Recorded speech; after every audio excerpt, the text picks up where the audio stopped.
네, 성도 여러분들은 찾는 사람이 임자라는 말을 들어보셨죠?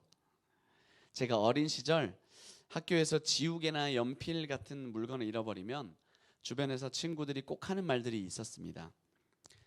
찾는 사람이 임자 퇴퇴퇴. 그리고 그 사람이 저 잃어버린 물건을 찾아버리면 이따금씩 싸움이 일어나곤 했는데요. 이유인즉 그 물건이 결코 비싸지는 않았지만 소유하고 있는 물건을 잃어버린 제 마음을 배려해서 친구야 내가 찾아줄게, 괜찮아 내 거 줄게, 이거 네 가지라 라는 등의 위로를 해주기는커녕 마치 재물에 눈이 멀어버린 듯 물건에만 관심이 있어 보이는 그 친구의 그 태도 때문에 더욱 싸웠던 게 아닌가 싶습니다. 이런 태도 속에서 어떻게 하면 그리스도인이 반대로 살 수 있을까 하는 마음이 있었던 것일까요? 찾으면 다 내 거 라는 사람들에게 반대 정신으로 시작된 운동이 하나 있었는데요.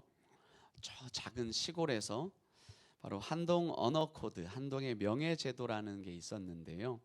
한동 언어코드는 제가 다닌 대학교에서 정직과 성실한 삶을 살기를 하나님 앞에 결단하고 그 명예를 지켜나가기로 다짐하는 예수 제자로서의 삶의 명예 서약식이었습니다. 이에 따라 교내 식당의 게시판에는요, 이따금씩 돈이 붙어 있곤 했습니다. 땡땡땡에서 돈 잃은 사람 가져가세요 라고 쓴 글 밑에는 1,000원, 5,000원, 심지어는 10,000원, 몇만 원까지, 학교 식권까지 붙어 있곤 했었습니다. 이게 그 당시 유행했던 네트워크 싸이월드라는 게시판에 당당히 소개가 되면서 일파만파 소식이 퍼져나가기도 했었는데요. 그걸 보면서 같은 학교 학생들이 참 양심적인 공동체라는 사실에 자부심도 느끼고 크게 감격했었던 때가 있었습니다. 정직하게 생활하고 공동체끼리 서로 신뢰할 수 있는 환경 속에서 산다는 건 얼마나 큰 행복이고 축복 아니겠습니까? 사진 하나 띄워주시겠어요? 그래서 여기서 더 발전해서 제가 있던 학교 팀에서는 새로 들어온 신입생들을 축복하려고 모두가 바라보는 식당에 버젓이 이렇게 새 옷을 걸어놓고 해당되는 사람만 가져가라고 깜짝 선물을 걸어놓곤 했었습니다. 저 옷을 가져가는 사람이 임자 퇴퇴퇴 이게 아니라 원래 가져가야 될 새내기들이 20살들이 방해 없이 자신의 것을 가져가는 선물이었던 거죠. 정직이라는 바탕 위에서 할 수 있었던 이런 선물이었던 것 같습니다. 사랑하는 성도 여러분, 우리는 하나님께서 진리의 하나님이시며 거짓을 미워하신다는 것을 잘 알고 있습니다. 하나님은 이스라엘 백성들도 하나님처럼 하나님의 성품에 따라 정직한 공동체가 되기를 바라셨습니다. 그래서 하나님은 출애굽 1세대가 모두 죽고 이제 출애굽 2세대가 가나안 땅에 들어가기에 앞서서 그들 모두가 서로에게 선한 이웃이 되기를 바랐습니다. 그것이 바로 오늘 우리가 읽은 본문에 나타난 내용들입니다. 모세는 신명기를 쓰기 시작하면서 이들에게 하나님을 잊지 말라라고 당부하였습니다. 하나님의 명령과 규례와 법도를 행하면서 너희가 앞으로 들어가서 살게 될 그 가나안 땅에서 전에 있는 너희 아버지 세대 1세대랑 똑같이 하나님을 명령을 범하는 실수를 하지 말고 하나님 말씀에 순종하라고 일침을 가합니다. 이 하나님을 순종하는 영역이 온전해지기 위해서는요, 위로 하나님을 사랑하는 것에서 그치지 않고 옆으로 이웃까지 이웃을 사랑함에도 그 하나님을 소중히 하는 여긴 것과 같은 모습이 드러나야 합니다. 오늘 본문 신명기 22장에서부터 25장까지는요.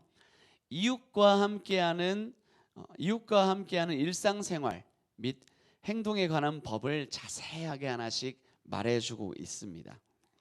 여러 가지 주제들이 나옵니다. 여러 가지 주제들이 나오지만 이걸 하나로 묶어주는 공통적인 주제가 있는데요. 바로 그 주제는 이웃 공동체에 대한 책임입니다. 이웃 공동체에 대한 책임입니다. 모든 성도님들에게는, 저를 포함하여 모든 사람에게는 주님이 만나게 하신 자기 이웃에 대한 책임이 있습니다. 하나님을 믿는 자들은 어느 누구도 이기적이고 부주의하게 살아서는 안 된다고 성경이 말하고 있습니다. 왜냐하면 옆에 있는 이웃들은 예수 그리스도께서 피값 주고 산 나의 형제, 자매이기 때문입니다. 사랑에는 경계가 없습니다. 공동체, 이웃에 대한 사랑은 나만을 받아줘, 나만을 이해해줘 라고 말하며 내 아픔이 면죄부가 되어서 상대방을 찔러대는 것이 당연한 것이 되는 것이 아니라 나의 상처를 마음 아파하며 나를 고쳐가는 것이 공동체에 대한 사랑입니다. 저를 따라서 양옆에 이렇게 한번 인사해 보시겠습니다. 사랑합니다, 나의 가족님. 제가 변하겠습니다. 제가 변하겠습니다. 이제껏 참아주셔서 감사합니다. 네, 이렇게 우리가 공동체에 대한 사랑을 나의 책임으로 알고 나를 변하게 하는데 우리가 초점을 갖추고 가셨으면 좋겠습니다. 우리는 오늘 언약 자녀로서 주의 교회의 일상생활의 규범에 대해서 생각해보고 그렇게 나아가고자 합니다. 그래서 예수 그리스도를 구주로 모시는 우리에게 서로를 어떻게 섬길 수 있는지 고민해보고 생각하면서 삶으로 직접 드러낼 수 있는 귀한 순종이 있기를 소망합니다. 이 땅을 사는 우리 언약의 자손은 이웃을 어떻게 책임져야 합니까? 이웃을 사랑함으로 그 사정을 모른 채 하면 안 됩니다. 이웃을 사랑함으로 그 사정을 모른 채 하면 안 됩니다. 한번 이런 일이 발생했다고 한번 생각해 보겠습니다. 우리가 아직 농사를 짓고 살고 있다고 한번 생각해 보겠습니다. 이 신명기의 배경이 그러니까요. 지금 한번 생각해 보겠습니다. 어느 날 아침에 일어나서 창밖을 보니까 우리 집 문 앞에 웬 소 한 마리가 떡하니 서 있습니다. 농경사회에서 소의 가치는 굉장하죠. 엄청났습니다. 그러니까 지금 우리 집 문 앞에 소가 서 있다는 것은 누군가가 돈보따리를 놓고 간 거나 다름이 없다는 말이죠. 주인이 누구인지는 알 수가 없습니다. 분명 주인 몰래 도망친 소이거나 주인이 잃어버린 소인데 우연히 저의 집 앞에 온 것입니다. 이런 경우에 어떻게 해야 될까요? 아무도 본 사람이 없고 이처럼 소가 우리 집 대문 앞에 서 있는 것을 누구도 본 사람이 없습니다. 그럴 때 이게 웬 횡재냐? 모든 일에 하나님이 우연이 없다고 했으니 이것도 하나님의 뜻이다. 평소에는 그렇게 하나님의 뜻이 무엇인지 잘 모르겠다가도 왜 이럴 때만 하나님의 뜻을 확신하는지 모르겠는데요. 우연을 가장한 나의 뜻이든 하나님 뜻이든 어쨌든 소를 낼름 저의 소유물로 삼으면 어떻게 될까요? 안 되겠죠. 이건 하나님께서 원하시는 모습이 아닙니다. 이웃의 물건을 도둑질하는 거나 다름이 없죠. 이렇게 제가 소를 포기한다 이런 상상만 하더라도 왠지 좋은 일이 내게서 떠나간 것 같은 섭섭한 마음이 드는 것을 보면 어쩔 수 없는 저는 죄인인 것 같습니다. 혹은 제가 소의 주인을 알고 있는 경우도 있을 수 있습니다. 저 소, 저 눈두덩이, 저 얼굴의 윤곽을 보아하니까 저기 저 소가 길 건너편에 사는 김집산의 소다. 지난달에 그런데 김집사가 교회에서 나한테 서운하게 한 일이 있었으니까 김집사 어디 한번 너 소 잃고 한번 마음고생 좀 해봐라 하고 마음 단단히 먹고 소를 돌려주지 않는다면 그 역시 하나님께서 기쁘게 보시지 않을 것입니다. 이것은 이웃을 사랑하는 마음에서 나온 행동이 아니라 이웃을 미워하는 행동에서 나온 결정이기 때문이죠. 하나님은 길을 잃은 양이나 소를 보거든 다시 그 주인에게 돌려주라 라고 말씀하셨습니다. 오늘 본문 신명기 22장 1, 2절 한번 함께 읽어보도록 하겠습니다. 함께 읽겠습니다. 내 형제의 소나 양이 길 잃은 것을 보거든 내 형제에게 돌릴 것이요 내 형제가 내게서 멀거나 또는 내가 그를 알지 못하거든 그 짐승을 내 집으로 끌고 가서 내 형제가 찾기까지 내게 두었다가 그에게 돌려줄지니. 아멘. 이스라엘 백성은 지금 광야를 이렇게 이동하면서 가나안 땅에 들어가기 전이지요. 가나안 땅에서는 이렇게 정착해서 살 것이기 때문에 농경을 하게 될 것이었습니다. 주인을 찾아주지 못할 만큼의 이 소가 주인을 찾아주지 못할 만큼 주인이 멀리 살거나 아니면 내가 주인을 모르는 경우라면 소나 양을 잘 돌보아줬다가 주인이 오면 그에게 다시 주라고까지 말씀하십니다.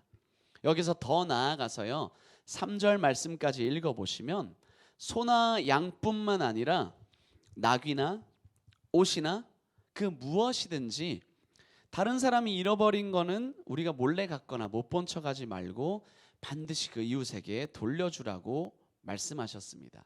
말 그대로 내 것이 아닌 그 상대방의 모든 것을 돌려주라는 거죠. 사랑하는 여러분, 이렇게 하는 것이 옳다는 것 우리가 알고 있고 우리가 그렇게 생각하고 살고 있지만 사실 이렇게 한다고 해서 우리에게 금전적인 어떤 유익이 생기는 것은 아닙니다.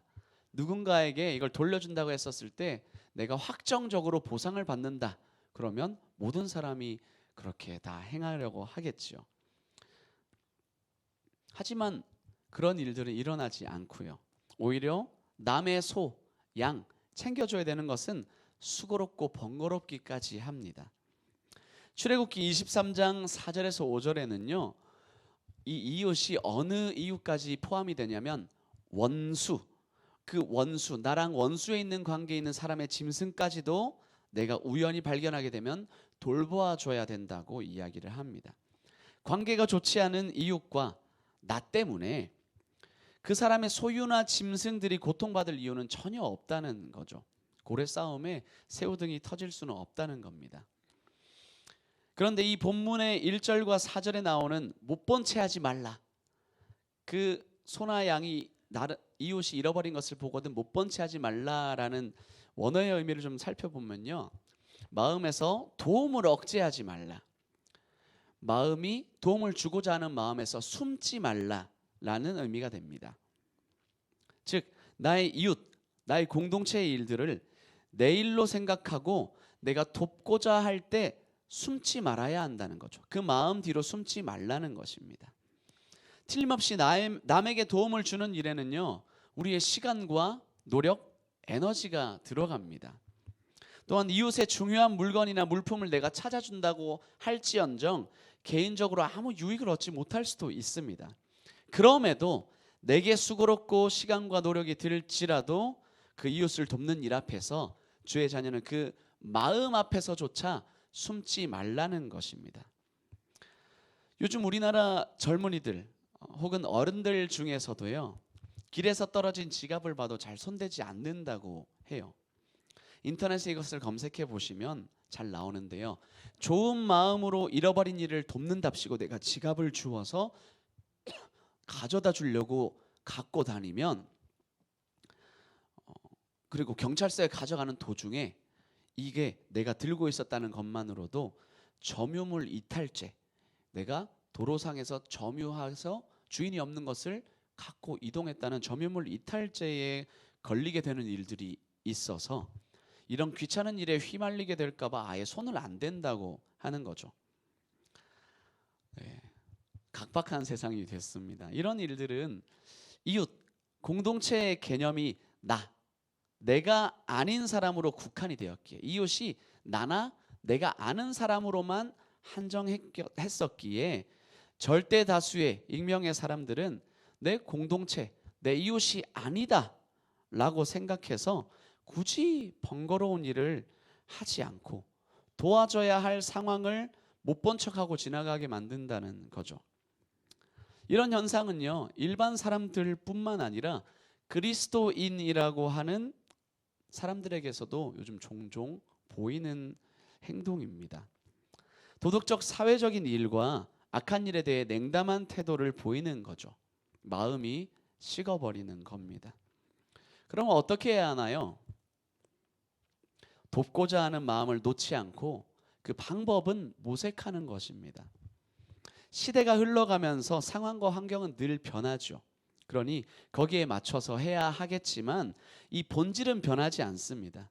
이웃을 돕는다라는 것은 단순히 착하게 살라 이런 말이 아닙니다. 도움을 주려고 하는 이 선한 마음에서 이 마음을 억제하지 말고 그 마음이 들 때 숨지 말라는 것입니다. 무조건 돕지 않더라도 도와야 될 때가 왔을 때 거기서 도망치지 말라는 거죠. 너의 이웃에 대한 한계를 네가 아는 사람으로만 한정하지 않고 하나님께서 만나게 하시는 사람들을 이웃으로 보고 그들에게 돕고자 하는 마음에서 숨지 말라는 거죠. 방법은 다양할 수 있습니다. 나를 사랑하는 마음보다 상대방의 필요를 더 아는 일에 마음을 들여 도움을 줄 수 있을 때 우리는 숨지 말아야 합니다. 왜 그래야 하나요? 왜냐하면 우리의 이런 태도를 통해서 우리가 믿는 하나님이 드러나기 때문입니다. 돕고자 하는 마음 자체가 사람들이 그리스도께로 인도하는 것은 아닐 수 있습니다. 하지만 이런 순전한 마음은, 숨지 않는 마음은 그리스도를 선포하는 사람들의 말에 신빙성을 보장해 주는 역할을 합니다. 얼마 안 된 이야기인데요. 우리 교회에서 전도대를 하면서 한 집사님께서 아파트 전도를 위해서 그 아파트 단지 앞에 쓰레기를 줍겠다고 한 일이 있었습니다. 그래서 제가 그렇게 하라고 한 일이 있었습니다. 그 집사님 눈에는 이 쓰레기가 버려진 일들이 도움을 줘야 될 일로, 나의 이웃의 일로 보였나 봅니다. 처음엔 전도와 딱히 상관이 없어 보일 수 있다고 봤는데 전도하고자 하는 순전한 마음에서 그 지역의 필요를 보고 움직였겠거니 생각하고 그렇게 하십시오라고 이야기를 했습니다. 그 결과 이 집사님의 이 섬김을 통해서 분명히 이 지역 주민들에게 전해지는 그리스도 이야기가 신빙성을 얻게 되었습니다. 그리스도의 이름이 높아진 거죠. 사랑하는 여러분, 나의 이웃의 일에 무관심해서는 안 됩니다. 각박한 세상 우리가 살아가는데 여러분 무조건 도와주고 손해만 입으라 이 말이 아닙니다. 설령 손해를 입을지언정 그 속에서 나의 참 이웃은 누군가를 우리는 살펴보아야 하겠습니다. 믿는 자들이 이런 문제들의 의식을 가지고 문제를 개정하기 위해서 기도하며 적절한 조치를 취해야 합니다. 사회에서 빛과 소금의 역할을 하기 위해서 깨어있는 그리스도인들이 절실하게 필요합니다. 이웃을 사랑하는 사람은요, 다른 사람의 고통이나 손실을 보고 절대 냉담하게 넘어가지 않습니다.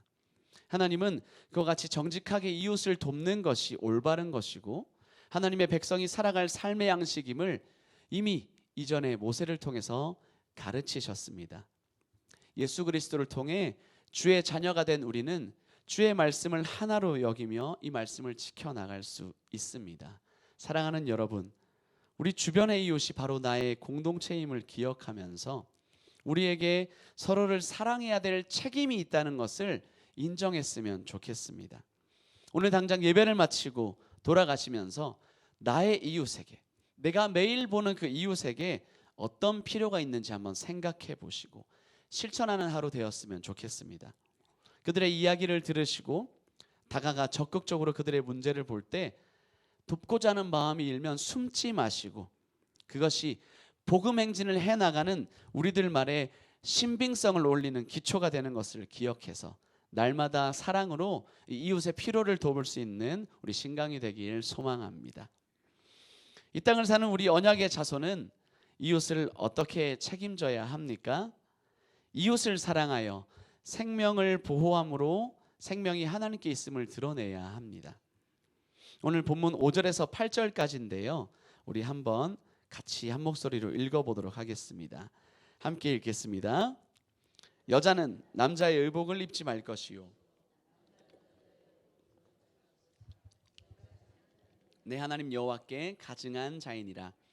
길을 가다가 나무에나 땅에 있는 새의 보금자리에 새 새끼나 알이 있고 어미 새가 그의 새끼나 알을 품은 것을 보거든 그 어미 새와 새끼를 아울러 취하지 말고 새끼는 취하여도 되나니 그리하면 내가 복을 누리고 장수하리라. 내가 새 집을 지을 때 지붕에 난간을 만들어 사람이 떨어지지 않게 하라. 그 피가 내 집에 돌아갈까 하노라. 아멘. 5절에서 8절은요, 생명을 보호하는 것, 이것에 대해서 세 가지의 예시로 이야기를 합니다. 생명을 보호하는 것에 대해서 세 가지 예시를 들어서 설명을 합니다. 5절에 옷 입는 규례에 대한 말씀은요, 단지 그 옷 하나 때문에 이렇게 강력하게 말씀하시는 것이 요즘 세상에 좀 강하게 들릴 수도 있겠습니다. 왜냐하면 우리가 흔히 교회에서 하는 이전에 많이 보셨던 문학의 밤이라든지 크리스마스 행사 이럴 때 보시면 남자가 여장을 하는 경우들 혹은 반대의 경우도 종종 있지 않았습니까? 그런데 이렇게 가볍게 옷을 서로 가볍게 갈아입는 경우들을 말하는 것이 아니라요, 여호와께 가증하다고 이 강경하게 말한 데는 이유가 있었습니다. 바로 이것은 동성애적인 관행 그리고 마술 의식에 대한 금지를 뜻하는 거였습니다. 앞으로 이스라엘 백성이 들어가게 될 가나안 땅에는요, 성적인 난잡함과 그리고 동성애적인 관행이 만연해 있었습니다. 아브라함의 조카 롯이 살았던 소돔과 고모라, 이 사해 아래쪽, 염해 아래쪽에, 그리고 사사시대 레위인의 첩의 이야기를 생각해 본다면 이 배경이 쉽게 이해가 될 것입니다. 따라서 옷을 바꿔 입지 말라는 것은요, 출애굽 2세대들에게 가나안 땅의 타락한 성적 관행에 동화되지 말라고 미리 말하는 경고였습니다. 옷을 바꿔 입으면 하나님께서 정하신 남녀의 성적인 차이를 흐리게 만들기 때문이죠. 하나님이 지정하신 생명 보존의 원리를 불분명하게 만드는 일이 바로 이 옷에 바꿔 입는 것에서부터 나오기 시작하기 때문입니다. 남자와 여자를 만드심은요, 하나님께서 지정하신 생명 보존 이 원리를 불분명하게 만드는 일입니다. 죄송합니다. 남자와 여자를 만드신 것은 창조 질서의 하나이고 말살되어서는 안 되는 것입니다. 오늘날 남자가 여자와 같이 또는 여자가 남자처럼 왜곡된 성 정체성을 가진 사람들이 있지요. 하나님 이것을 정상적으로 보지 않습니다. 인간이 하나님께로부터 받은 성 정체성을 왜곡하는 것은요, 하나님께서 보실 때 가증한 것입니다. 하나님은 남자와 여자라는 구분을 통해 남녀가 서로 구별되게 창조하셨습니다. 따라서 이러한 창조 질서를 무시하는 경우에는 죄의 영향으로 인해 하나님께서 주신 성 정체성이 망가지고 깨진 인간의 모습이 되는 거죠. 우리는 그런 사람들을 예수 그리스도께로 인도해서 그 태도를 고치게 만들어야 하겠습니다. 또 다른 한 가지 이유로는 마술 의식에 대한 건데요, 고대 근동의 어떤 이교도들은 다산을 기원하는 의식의 하나로서 남자, 여자가 옷을 바꿔 입게 하는 미신이 있었습니다. 아기 갖기를 원하는 부부가 이런 타락한 행동에 연루되지 말라고 경고하는 거죠. 이 말씀은 하나님의 창조 질서가 무너지는 것이든 미신에 연루되는 것이든 하나님이 정하신 생명 보존, 생명이 보존되게 하는 원리가 불분명해지는 이 일을 하지 말라는 거죠. 하나님을 경외하는 우리가 이웃이 그러한 행동을 하지 않도록 이 땅의 청지기로서 생명 보존해야 하는 책임이 있는 겁니다. 이건 비단 남녀의 차이뿐만 아니라요, 동물의 세계에서도 사람의 생명에서도 직접적으로 계속 계명이 주어지는데요, 6, 7절을 보면 길을 가다가 나무나 땅에 있는 새의 보금자리에서 새끼나 알을 품고 있는 어미새를 보면 그 생명이 다음 세대로 이어질 수 있도록 어미새와 새끼새를 동시에 잡지 말라고 말하고 어미는 놓아주라 라고 말을 합니다. 이 땅을 살아가도록 어미새는 살아가도록 해주고 새끼새만 잡으라는 거죠. 이 땅을 살아가는 청지기로서 생명을 보호해야 하는 책임이 있다는 겁니다. 이런 명령은요, 또한 약자에 대한 무자비한 행위를 금지하고 계신 하나님의 뜻으로도 해석할 수 있습니다. 새를 잡는 사람 입장에서는요, 어미새도 잡고 새끼새도 잡고 더 좋죠. 팔면 더 큰 돈을 벌 수 있습니다. 하지만 앞에서부터 보듯이 돈을 벌 수 있게 하는 것에 대한 초점이 가 있는 것이 아니라요, 하나님은 작고 연약한 생명을 대할 때도 하나님이 세상 사람들과 구별된 태도를 가지기를 원한다는 거죠. 우리에게 그 생명에 대한 책임이 있음을 알려주시는 겁니다. 하나님 백성은 생명을 경시해서는 안 되고요, 하나님께서 창조하신 자연과 세상을 아끼고 사랑하는 태도도 가져야 하겠습니다. 8절을 보면요, 이런 생명 보호를 더욱 직접적으로 말을 하고 있습니다. 8절 보시면 난간을 만들어서 사람이 떨어지지 않게 하라라고 하는데, 지금 입장에서 난간을 왜 만드는지, 왜 떨어지는지 잘 이해가 안 갈 수 있을 것 같습니다. 당시 고대 근동에서 지붕은 평평하게 방으로 사용되기도 했습니다. 평평했어요. 여호수아 2장에서 여리고 정탐꾼으로 갔던 이들이 라합의 집에서 지붕에서 3대에 숨었던 때에도, 그리고 사무엘상 10장에서 사무엘이 사울에게 기름 붓기 전에 지붕에서 이야기를 나눴을 때에도, 느헤미야 8장에 가서 학사 에스라가 바벨론에서 복귀한 이스라엘 백성에게 율법을 들려줄 때 백성들이 지붕에 올라가서 나뭇가지로 초막을 지었을 때에도, 사도행전 10장에 베드로가 지붕으로 기도하러 올라갔을 그때에도 그 장소는 오랜 시대를 지나도록 모두 지붕이었습니다. 이렇게 지붕은요, 가족의 침실, 작업실, 놀이방 등이 혼합된 용도로 많이 이용이 되었는데요, 일명 이 지붕방은요 난간이 없었다고 합니다. 그래서 올라가 있으면 떨어지기 매우 쉬웠고요, 특히 어린아이는 가장자리에서 발을 헛디뎌서 불의의 사고로 목숨을 잃어버리는 것이 일어나기 쉬웠다는 거죠. 그래서 그것을 방지하기 위해서 난간을 설치하라라고 말씀하고 있는 겁니다. 이 명령에서도 생명 존중하시는 하나님의 마음이 들어가 있습니다. 따라서 우리는 지금 5절에서부터 8절까지 이 세 가지 예시를 통해서 하나님이 이 땅에 베푸신 생명들을 존중하고 보호하는 것을 보며 우리 또한 서로를 보호하는 청지기로 살아가라 라고 말하는 것을 알 수 있습니다. 생명을 지켜내는 도움을 줄 수 있는 상황에서 숨지 않고, 내가 귀찮다? 하지 말아야 되겠다. 지붕에 난간 설치하는 거 남들도 안 하는데 내가 왜 해야 되지? 라고 숨지 않고 적극적으로 움직임으로써 죽음으로 인한 죄가 집안으로 들어오는 것을 막을 수 있었다는 거죠. 하나님께서는요, 남녀의 차이를 바르게 지켜서 생명을 보존될 수 있도록 하게 하고 자연의 생명을 보존하게 함으로써 그 생명 보존이 이어지는 것을 보게 하시고, 난간에서 이웃들이 떨어져 죽게 되는 일이 없도록 서로를 보호함으로 생명 보호를 보여주고자 한 것입니다. 생명의 보존은요, 우리가 한다고 해서 지켜지는 것이 아니겠죠. 생명의 처음과 끝은 하나님이 허락하셔야 일어나는 일입니다. 그러함에도 우리가 이것을 지켜낸다고 말하는 것은 모든 생명이 주님 손에 달려 있다는 것을 인정하는 행위인 것입니다.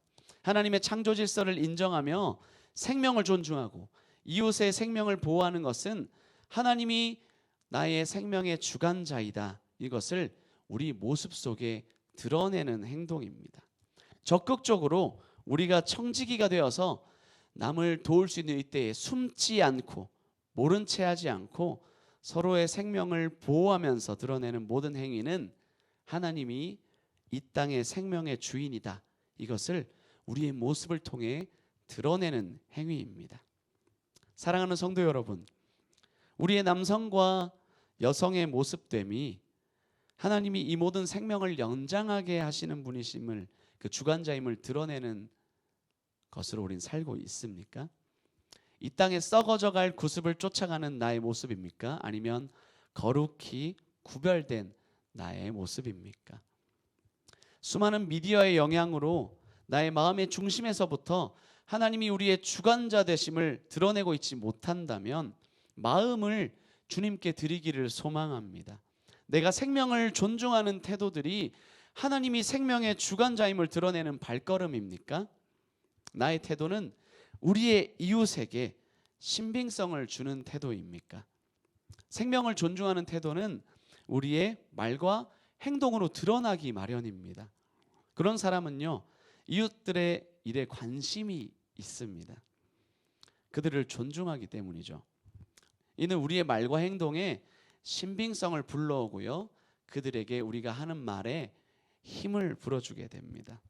하나님을 닮아가는 모든 성도는요, 그 삶으로, 행동으로 복음의 행진을 걸을 수밖에 없습니다. 사랑하는 신광의 성도 여러분, 우리의 생명에 대한 태도와 가치관조차 하나님의 선하심과 인자하심을 드러내는 통로가 되어서 우리가 전하는 예수 그리스도의 복음의 신빙성을 올리는 것임을 기억해 주십시오. 다른 사람이 심각한 공경에 처해 있을 때 피해 지나가는 것은요, 진정한 이웃이 아님을 기억합시다. 선한 사마리아인의 비유를 통해서 이웃의 생명을 판단하는 자가 이웃이 아니라 하나님의 말씀을 실천함으로 진정 필요를 줄 수 있는 자가 이웃이다. 이것을 기억하면서 그 이웃이 내가 되어야 되겠다. 그 이웃의 필요를 모른 채 하지 않고 도울 수 있는 성도가 되기를 진심으로 기도합니다. 이 땅을 사는 우리 언약의 공동체는 이웃을 어떻게 섬겨야 합니까? 마지막으로 이웃을 사랑하나 하나님 백성의 거룩한 정체성을 기억하며 이들과 섞이지 않아야 합니다. 9절에서 12절 말씀은요, 씨를 뿌릴 때 두 종자를 섞어 뿌리지 말라는 말씀입니다. 포도원에 씨를 뿌릴 때 두 종자를 섞어 뿌려서는 안 됩니다. 밭을 갈 때 소와 나귀를 함께 멍에를 씌워 밭을 갈게 해서도 안 됩니다. 옷을 짤 때도 양털과 배실로 섞어 짠 옷을 입어도 안 됩니다. 오늘날을 살아가는 현대인들이 보면 잘 이해되지 않는 명령이죠. 우리는 고구마도 호박과 교접해서 만든 호박 고구마를 먹습니다. 일반 고구마보다 당도도 높고 수분이 많아서 부드러워서 찾는 이가 많죠. 고추는 피망과 풋고추를 결합해 만든 오이고추도 있습니다. 맵지 않고 아삭하고 시원해서 인기가 많죠. 토마토도 대추방울 토마토가 있습니다. 일반 토마토보다 육질이 단단하고 덜 물러서 먹는 느낌이 좋아서 보관하기가 좋죠. 스테비아를 결합해서 키워 덜 달달한 스테비아 방울토마토도 있습니다. 이런 개량된 품종을 먹는 현대인 입장에서는 이런 말씀을 보면 고개가 갸우뚱거려집니다. 우리가 입고 있는 옷들도 순수 면이 아닌 경우가 있죠. 폴리에스터라고 불리는 합성 섬유로 된 것이 대부분입니다. 그렇다면 신명기 말씀에 따른다면 이런 음식과 옷을 먹고 있으면 입으면 안 되는 것일까요? 합성 섬유로 된 옷을 입으면 죄를 짓는 것이고 부정해지는 것인가? 그렇지 않겠죠.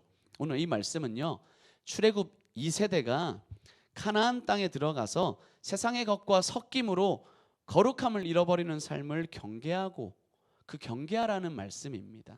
다시 말해서 이 땅의 하나님의 백성이 세상과 죄와 타협해서 살아가는 것을 경계하고 있는 것입니다. 우리 그리스도인과 세상의 사고방식은 다를 수밖에 없고 행동의 원칙 역시 세상과 서로 다를 수밖에 없습니다.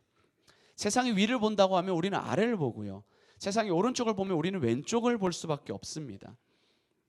하나님은 우리가 세상과 적당히 타협하며 섞여 살아가는 것을 경계하십니다.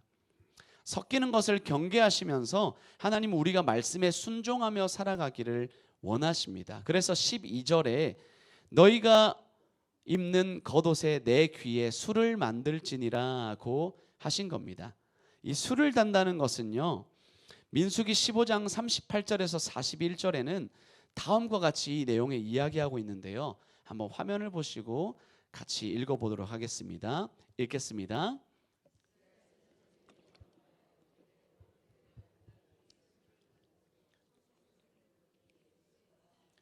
이 술은 너희가 보고 여호와의 모든 계명을 기억하여 준행하고 너희를 방종하게 하는 자신의 마음과 눈의 욕심을 따라 음행하지 않게 하기 위함이라. 그리하여 너희가 내 모든 계명을 기억하고 행하면 너희의 하나님 앞에 거룩하리라. 나는 여호와 너희 하나님이라. 나는 너희의 하나님이 되려고 너희를 애굽 땅에서 인도해 내었느니라. 나는 여호와 너희의 하나님이니라. 아멘. 사랑하는 성도 여러분, 우리는 이처럼 하나님을 알지 못하고 예수 그리스도를 믿지 아니하는 세상 사람들을 사랑하고 그들과 함께 살아가고 있지만요, 그들과는 구별된 삶을 살아가야 하는 것이 우리입니다. 세상은 자기 욕심을 채우기 위해서 더 많이 가지고 더 많이 쌓으려고 살아가지만, 우리는 저 높은 곳을 향해서 옆에 있는 이웃에게 내가 손해를 볼지언정 관심을 가지고 모른 척하지 않고 생명을 보호해 주려고 하는 모든 행동을 통해서 날마다 하나님이 우리 인생의 주인이심을 드러내는 삶, 하나님께로 나아가는 삶을 살아내야 합니다. 사랑하는 여러분, 이것이 성도가 이웃을 대하는 사랑과 거룩의 삶입니다. 세상은 이를 통해서 우리를 인도하는 하나님 모습을 발견하게 되고 우리의 말에서 신빙성을 가지게 될 것입니다. 이는 곧 우리가 전할 예수 그리스도의 복음을 이들에게 전하는 기초가 될 것입니다. 자신들의 만족만을 위할 줄 알던 유대인 그리스도인들이 흩어지지 않고 복음을 간직한 채 자기들만 위해서 살아가다가 스데반 집사의 일로 어쩔 수 없이 흩어지면서 베니게와 구브로와 안디옥으로 이르러서 헬라인, 그때에서야 헬라인 이방인에게 예수를 전파하기 시작하니 그제서야 그들이 그리스도인이라 일컬음을 받았던 것을 기억합시다. 삶을 뛰어넘어서 기존의 유대인들과 구별되어서 그들의 고정관념을 넘어서 사랑으로 복음을 전했을 때, 삶에서 실천했을 때 세상이 이들의 말에 신빙성을 가지고 예수 사람이라고 그들을 불렀습니다. 사랑하는 여러분, 이웃의 일을 모른 척하지 않고 생명을 소중히 여기는 우리의 가치관을 통해서 하나님께서는 지금 이 세상에 우리를 통해서 내가 이 땅에 존재하고 있다는 것을 알리는 방법이 됩니다. 세상과 함께 우리는 살아가지만요, 세상과는 다른 구별된 우리 모습을 통해서 한 생명을 통해 한 생명을 섬길 때, 나의 가치를 넘어서 그를 섬길 때 하나님이 드러나고 그것으로 인해 하나님의 살아계심을 전할 수 있음을 기억합시다. 그래서 내 삶의 곳곳에서 내 한계를 넘는 복음의 행진이 펼쳐가기를 진심으로 소원하고 기도합니다. 그렇게 우리가 살아가며 내 삶의 복음 행진이 실천되어져 가기를 진심으로 소망합니다. 함께 기도하겠습니다.